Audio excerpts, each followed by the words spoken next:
Praise the Lord దేవునికి స్తోత్రం కలుగునుగాక. దేవుని బిడ్డలారా, ఉదయకాల సమయమున మీ అందరికీ నా శుభవందనాలు తెలియజేస్తున్నానండి. ప్రతిదినం దేవుడిచ్చిన వాగ్దానంతో మీ ముందుకు వచ్చే కృపను దేవుడు మాకు అనుగ్రహిస్తున్న విధానాన్ని బట్టి దేవునికి స్తుతులు చెల్లిస్తూ ఉన్నానండి. హల్లెలూయా, హల్లెలూయా. దేవుని బిడ్డలారా, దేవుని మాటతో, దేవుని వాగ్దానంతో బలపరచబడి ప్రార్థనతో దినమును ప్రారంభించుకునే కృపను దేవుడు మనకు అనుగ్రహిస్తున్న విధానాన్ని బట్టి దేవునికి మనం కృతజ్ఞతాస్తుతులు చెల్లించాలండి. హల్లెలూయా, హల్లెలూయా. ఎందుకంటే దేవుని బిడ్డలారా, వాగ్దానం చేసినవాడు నమ్మదగినవాడు. ఆయన వాగ్దానము చేసి దాన్ని నెరవేర్చే దేవుడు గనుక ఆ వాగ్దానము చేత బలపరచబడుతున్న మనలను ఆయన బలపరిచే దేవుడు. అంతేకాకుండా మనలను ఆ వాగ్దానంతో తృప్తిపరిచి ఆ వాగ్దానం మన పట్ల నెరవేర్చే దేవుడు ఆయన. హల్లెలూయా, హల్లెలూయా. గనక దేవుని బిడ్డలారా, ప్రతి ఒక్కరూ కూడా దేవుడు మనతో మాట్లాడుతున్నప్పుడు తన వాగ్దానం ద్వారా మనల్ని ఆయన బలపరుస్తున్నప్పుడు శ్రద్ధగా విని వాగ్దానంలో ఉన్న ప్రతి దీవెన పొందుకోవాలని ప్రభుపేట తెలియజేస్తూ ఉన్నానండి. హల్లెలూయా. దేవుని బిడ్డలారా, ఈ ఉదయకాలం కూడా దేవుడు ఒక చక్కటి వాగ్దానంతో మనందరితో ఆయన మాట్లాడుతున్నారు. ఆ వాగ్దాన వచనమును ఈ దినం మనం చదువుకుందాం. మత్తయి సువార్త 28వ అధ్యాయము 20వ వచనమును ఈ దినం మన వాగ్దానం కొరకు మనం చదువుకుందాం.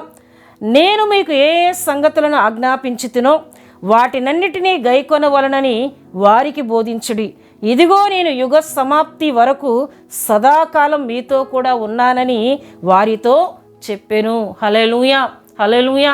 దేవుని బిడ్డలారా, దేవుడు తన వాగ్దానంతో తన మాటతో ఆయన మనందరితో మాట్లాడుతున్నారు. ఇదిగో నేను యుగ సమాప్తి వరకు సదాకాలం మీతో కూడా ఉన్నాను. హల్లెలూయా.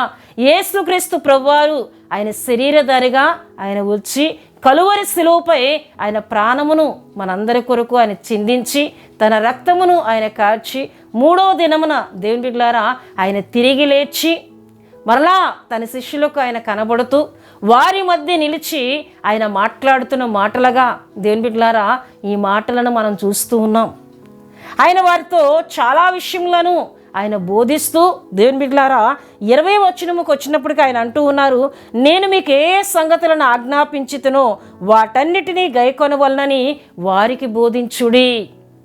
మీకు నేను ఏ సంగతులను అయితే బోధించానో, ఏ విషయాలైతే మీకు నేను తెలియజేశానో వాటన్నిటినీ కూడా మీరు వెళ్ళి అనేక మందికి తెలియచేయండి. పరలోక రాజ్యం గురించి అనేక మందికి తెలియచేయండి అని యేసుక్రీస్తు ప్రభువారు తన శిష్యులకు ఆయన ఆజ్ఞాపిస్తూ వారికి చెప్పుతూ ఆయన అంటూ ఉన్నారు, ఇదిగో నేను యుగ సమాప్తి వరకు మీతో కూడా ఉన్నాను, సదాకాలము మీతో కూడా ఉన్నానని ఆయన తెలియజేస్తున్నట్లు దేవుని వాక్యంలో మనం చూస్తున్నాం. ఎందుకంటే ప్రియ దేవుని బిడ్డలారా, సదాకాలం నేను మీతో కూడా ఉన్నానని యేసుక్రీస్తు ప్రభువారు అక్కడ శిష్యుల యొద్ద ఎందుకు ఆయన మాట్లాడవలసిన సందర్భం ఏర్పడిందంటే, అక్కడ ఉన్న శిష్యుల్లో చాలామంది యేసుక్రీస్తు ప్రభువారు మరణించారు కదా, ఇక ఆయన వెళ్ళిపోయారు, ఇక ఆయన మనతో లేరు అనే కొంతమందిలో ఒక ఆలోచన ఉంది దేవుని బిడ్డలారా. గనుక ఆలోచన ఆయన తొలగిస్తూ నేను యుగ సమాప్తి వరకు సదాకాలం మీతో కూడా నేను ఉన్నాను, నేను ఉన్నవాడను, నేను ఉన్నానని ఆయన చెప్తూ ఉన్నట్లు దేవుని వాక్యంలో మనం చూస్తున్నాం. హల్లెలూయా. నిజమే దేవుని బిడ్డలారా, ఆయన మనతో ఉండే దేవుడు. మోషేతో ఆయన అంటూ ఉన్నారు కదా దేవుని బిడ్డలారా, నేను ఉన్నవాడను, అనువాడను, నేను ఉన్నవాడను, నేను మీతో కూడా ఉంటానని మోషేను బలపరిచి నువ్వు ఐగుప్తునకు వెళ్ళడానికి భయపడవద్దు, మోషే నేను నీతో కూడా ఉన్న దేవుడను, ఐగుప్తు దేశంలో ఉన్న నా ప్రజలను దాస్యత్వము నుండి నేను విడిపించగలిగిన దేవుడను అని మోషేను బలపరిచిన దేవునిగా దేవుని వాక్యంలో మనం చూస్తున్నాం. దేవుని బిడ్డలారా, ఐగుప్తు దేశం నుండి దేవుడు తన ప్రజలను విడిపించి వారితో పాటు ఆయన ఎలా ఉంటూ వచ్చారంటే దేవుని బిడ్డలారా, రాత్రివేళ అగ్నిస్తంభముగాను పగటివేళ మేఘస్తంభముగాను ఉంటూ వారికి దేవుని బిడ్డలారా తోడుగా ఉండి వారి పరిస్థితులన్నిటిలో కూడా వారికి మేలు చేస్తూ వారికి ఆహారం ఇస్తూ వారికి నీళ్ళనిస్తూ దేవుని బిడ్డలారా శత్రువులపై జయమునిస్తూ దేవుడు కానాను దేశమునకు వారు నడిపించారు. వారితో పాటు ఉండి ఎన్నో అద్భుతాలను దేవుడు చేసినట్లు దేవుని వాక్యంలో మనం చూస్తున్నాం. గనుక నేను ఉన్నవాడనని మరొకసారి తన శిష్యులతో ఆయన అంటున్నారు. సదాకాలం నేను ఉండే దేవుడను అని ఇక్కడ శిష్యులతో తెలియజేస్తూ ఉన్నారండి. హల్లెలూయా, హల్లెలూయా. అయితే ప్రియదేవుని బిడ్డలారా, యేసుక్రీస్తు ప్రభువారు వారితో ఎలా ఉన్నారు అని మనం చూసినట్లయితే, పేతురు దేవుని బిడ్డలారా యేసుక్రీస్తు ప్రభువారు ఆరోహణమై వెళ్ళిపోయిన తర్వాత పేతురు దేవుని బిడ్డలారా శిష్యులందరూ కలిసి దేవుని బిడ్డలారా ఇంచుమించు 120 మంది మేడగది మీద వారు దేవుని స్తుతిస్తూ ఆరాధిస్తున్నప్పుడు దేవుని బిడ్డలారా దేవుడు తన ఆత్మ ద్వారా వారందరినీ కూడా అభిషేకించినట్లు అక్కడ దేవుని వాక్యంలో అపోస్తుల కార్యములు 2వ అధ్యాయము 1 నుండి చదివినట్లయితే అక్కడ మనం చూడగలం. దేవుని బిడ్డలారా హల్లెలూయా, హల్లెలూయా. దేవుడు అభిషేకించిన ప్రతి ఒక్కరిని కూడా ఆయన ఎట్టి రీతిగా వాడుకున్నారంటే దేవుని బిడ్డలారా బలమైన ఆత్మ అభిషేకంతో దేవుడే వారితో పాటు ఉండి ఎన్ని అద్భుతములు ఆయన చేశారో దేవుని వాక్యంలో మనం చూస్తే చూడండి. అపోస్తుల కార్యములు 5వ అధ్యాయము 12వ వచనములో మనం చూస్తే, ప్రజల మధ్య అనేకమైన సూచక్రియలను మహత్కార్యములను అపోస్తుల చేత చేయబడుచుండెను, మరియు వారందరూ ఏక మనస్కులై సొలొమోను మండపములో ఉండిరి అని ఇక్కడ దేవుని వాక్యంలో మనం చూస్తున్నాం. అపోస్తులందరి చేత కూడా దేవుడు అనేకమైన సూచక్రియలను మహత్కార్యములను చేయించినట్లు దేవుని వాక్యంలో మనం చూస్తున్నామండి.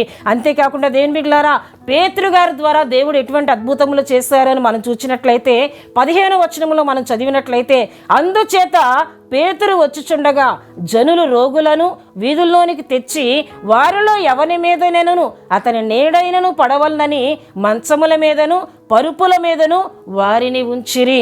మరి యెరూషలేము చుట్టూ నుండి పట్టణంలో అనేక జనులు రోగులు అపవిత్రాత్మల చేత పీడింపబడిన వారిని మోసుకొని కూడి వచ్చిరి, వారందరూ స్వస్థత పొందిరి అని ఇక్కడ దేవుని వాక్యంలో మనం చూస్తున్నాం. హల్లెలూయా, హల్లెలూయా.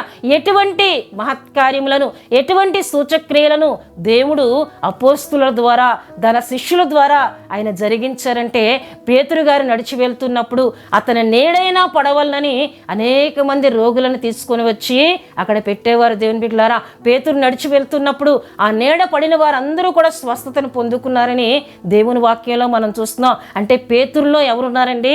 యేసుక్రీస్తు ప్రభువారు ఉండి అనేకమైన అద్భుతములను స్వస్థతలను అక్కడ జరిగించినట్లు దేవుని వాక్యంలో చూస్తాం. అంతేకాదు దేవుని బిడ్డలారా సౌలుగా ఉండి సంఘమును హింసిస్తున్న సౌలును దేవుడు దర్శించి తన వెలుగు చేత సౌలుతో మాట్లాడి సౌలును పౌలుగా మార్చిన తరువాత పౌలు గారి ద్వారా దేవుడు ఎటువంటి అద్భుతములను చేశారని దేవుని వాక్యంలో మనం చూస్తే చూడండి.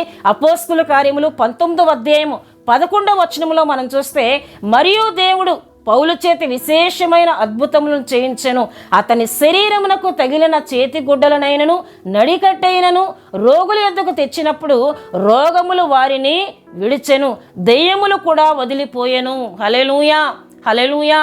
దేవుని బిడ్డలారా దేవుడు పౌలుతో ఉండి దేవుడు పౌలు గారితో ఉండి దేవుని బిడ్డలారా ఎటువంటి కార్యములను ఇక్కడ చేస్తున్నారండి?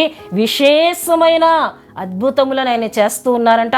పౌలు గారి శరీరమునకు ఏదైనా ఒక గుడ్డ తగిలినా లేకపోతే నడికట్టైనా తగిలినా దాన్ని తీసుకొని వెళ్ళి ఎవరైనా రోగుల మీద పెట్టినప్పుడు వారు స్వస్థతలు పొందుకునేవారు, దెయ్యములు వారిని విడిచి వెళ్ళిపోతుండేవి. ఇటువంటి అద్భుతములను దేవుడు